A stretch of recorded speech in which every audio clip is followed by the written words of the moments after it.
For the last 25 years, I've worked in this extraordinary seminary called Neve Yerushalayim. And they tell a story going back to the 1970s of two sisters. One sister had joined Neve Yerushalayim and had happily embraced the Torah way.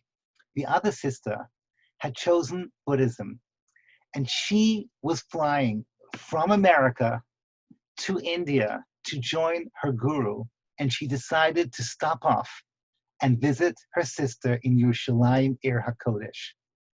She comes into Neve and says, so what does Judaism have to offer? Her sister says, why don't you join one of the classes? And she walks in, and they're learning the laws of returning lost objects. And she is listening to what in her ears is the most boring possible subject. How do you find a simon? How do you find the sign to make sure that you can return this? How do you identify the owner? When can you keep it for yourself?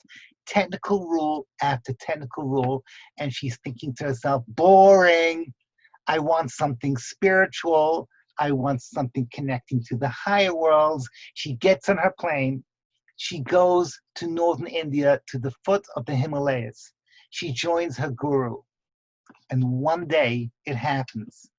She's walking along a mountain path and she finds a wallet. And she opens it up and she says, whoa, it's got like identifying stuff in here. And she goes to her guru and says, Guru, what do? I found this wallet. Should I return it? And the guru looks at her and says, no, my child, my little flower petal. It is a gift from the gods. That night, she cannot sleep. That night, she's going over in her head, why can't I sleep? Why did this bother me so much? And then she remembers that class she had in Neve. And she says to herself, I get it. It's all about not airy-fairy, spiritual stuff in the higher worlds. It's about being a person that changes the world.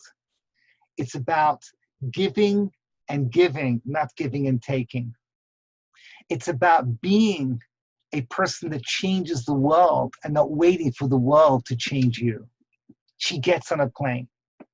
She arrives in Yerushalayim, Ir HaKodesh, and she tells her sister, I get it.